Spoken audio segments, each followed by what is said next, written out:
It flickered, it danced in a playful guise, as I had come to know. For how could fire like candlelight be thought of as a foe? It brings forth such delightful things, like warmth and glow and a pipe's smoke rings. It may yet burn, but even so, it never lash a fatal blow. Yet in this cavern far from home, dark creatures crawl about, and a challenge bared by a scaled beast spat fire within its snout. A lashing, burning, a great unfurling of flame began to rise, black smoke which choked my staggered breath as tears welled in my eyes. I felt my shield, hard oak and strong, wither into ash, and there I stood among fire and rock as the beast's tail began to lash. In a frightened state I kicked my feet to the cavern's mouth in full retreat, and down the mountainside I flew, where doubt and loss were all I knew. Hello again. Last time I read to you the part of the story where Link meets the princess and learns the songs that will help him on his journey. Today I'd like to read you the next chapter, and for that I thought it was appropriate to begin with reciting my poem. So, welcome. Have some tea. Today we are enjoying a rich gunpowder blend, which seemed appropriate with themes of fire. With the hesitant approval of the Goron chieftain Durania, Link was promised the spiritual stone of fire, Goron's ruby, which was needed by Princess Zelda for her plan to protect the kingdom from the coming darkness, so long as he was able to open the blocked Dodongo's cavern and vanquish the monsters within. Having achieved a similar feat by curing the great Deku tree of its curse, this seemed a simple enough task. And using a bomb flower, which grew on the slopes of the mountain, Link cleverly dispatched the obstruction. I just want to take a second here and realize I've neglected my map-keeping duties. Here I have this lovely map of Hyrule on my wall, and it's very relevant to the story. So, if you'll indulge me, we began the story here in Kokiri Forest. You'll notice the great Deku tree. Link then departed the forest and headed northwest up to Castle Town, into Hyrule Castle, where he met Princess Zelda. Then, shortly after, he departed the castle and went northeast to Death Mountain here. So, just put it in geographic, visual terms. But once he stepped inside, he discovered that what he had climbed was not just a mountain, but an active volcano. Great trenches of flowing lava cut through the ground before him as fire bats swarmed above. He suddenly became keenly aware that his sword and shield, strong as they were arms and armor of the forest and crafted from wood. Soon after, he encountered a fire-breathing beast, a fearsome Dodongo, the namesake of the cavern. With so much as a glancing blow of its flaming breath, Link's shield was caught ablaze and instantly fell to ashes. And left defenseless, Link had no choice but to retreat down the mountain. But all was not lost, as a soldier guarding the village at the foot of the mountain advised Link to go to the Grand Bazaar in Castle Town and seek out the shield of a knight, which was made of steel and, more importantly, impervious to fire. Though with the warning that it would be far too big for a boy his age to carry, and indeed, even though he went to the Grand Bazaar and had enough to barter for the shield, it was immense, far too heavy for him to hold. But what was he to do? He had promised Durania he'd help save his people. He promised Princess Zelda he would help her save the kingdom. And then it dawned on Link that he could hoist the shield onto his back, where the weight could be more managed, and should he need to defend himself from an attack, he would curl downwards, the shield covering his body like a cocoon. He was sure it would appear awkward and clumsy to the adults and other knights, but this was the only way he could see his task done. And with his newly equipped shell of steel, he returned to the volcanic cavern, descended into the lowest hidden chamber, where he encountered and was able to defeat the mighty fire-breathing dinosaur, King Dodongo. When he emerged from the mouth of the cave, Link was met by the chieftain Durania, grinning ear to ear, who pounded his chest heartily and gave him the spiritual stone Goron's ruby, proclaiming Link as his sworn brother and forever a friend of the mountain-dwelling Gorons. There's something so incredible to me about this image of Link using this shield, this heavy knight shield, to protect himself, despite clearly not using as it was intended. But if he's going to survive on this quest, on going out into the wider world, then he will not only have to leave behind his childhood home, the forest, his friends, Saria, but he'll have to leave behind some of the things that remind him of home that he brought with, like his shield, something he thought would always protect him, training it in for the steel shell of an adult. And it kind of makes me think of how we metaphorically build this armor, this shell around ourselves as we come of age, protecting our vulnerable inner selves. And like Link, it's definitely clumsy and awkward at first. Definitely my case. I think also it's a little confusing at first because when you get the Knight Shield, you can't hold it and strafe around an enemy or even move at all. You're stuck in one spot while you're defending, like a defenseless sea creature in a shell.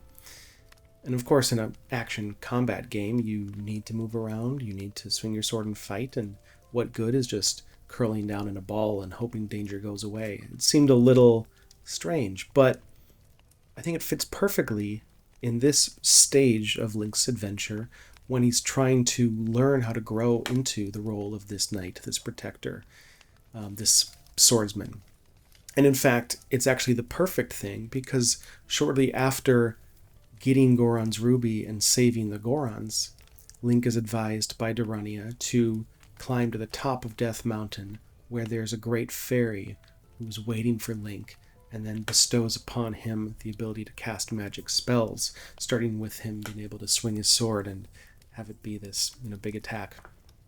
And while he's ascending to the summit, it's an active volcano and it's raining down fire rock upon him.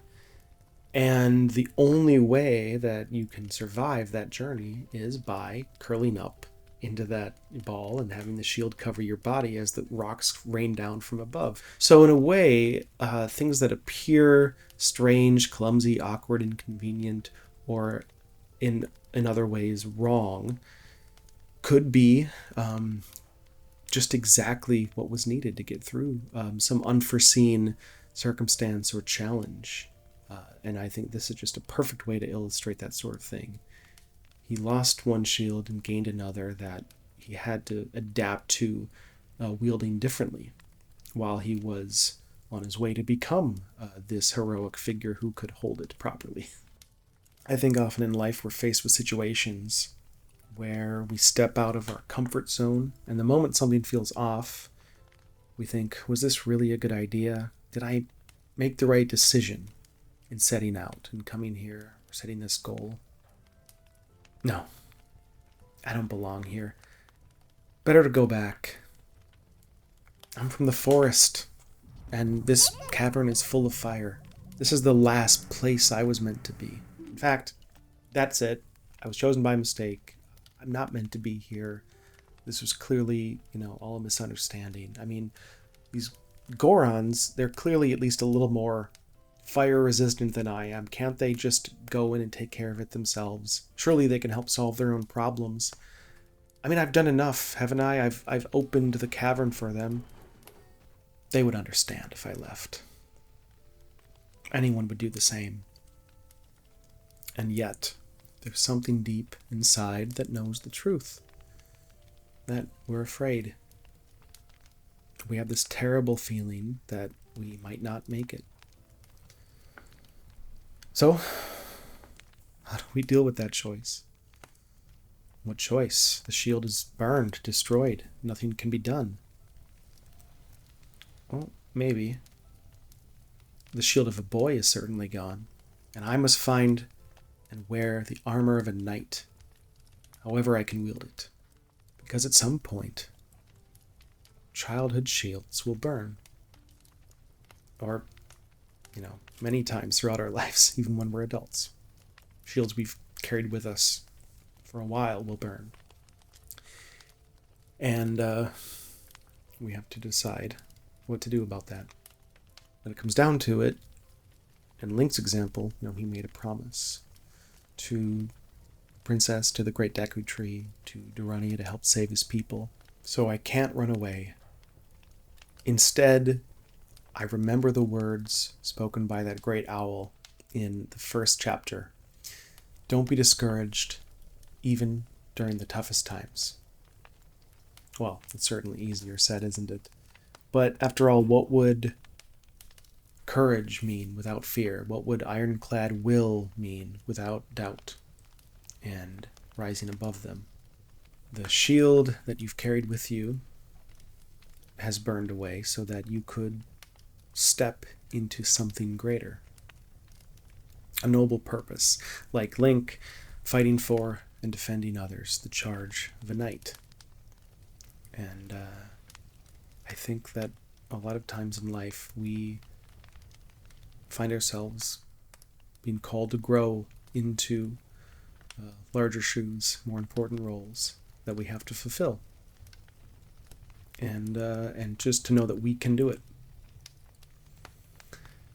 And I guess I'd like to close out with a second poem, because why stop at one?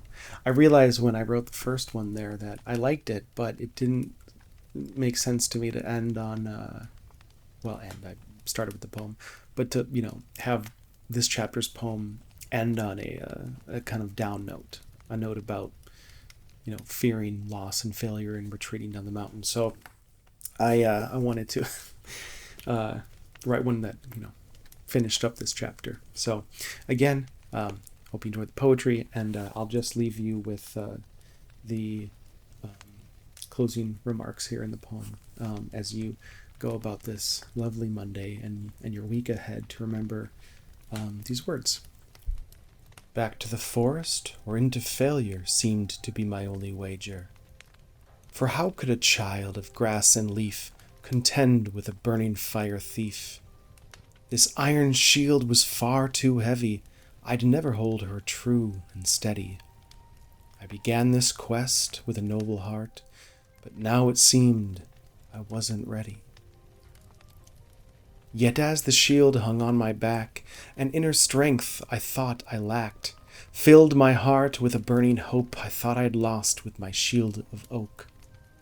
So I returned to the mountain cave. The weight was heavy, but I felt brave. Restored in faith and charge and cause, I'm stronger than I thought I was. And so are you. Cheers.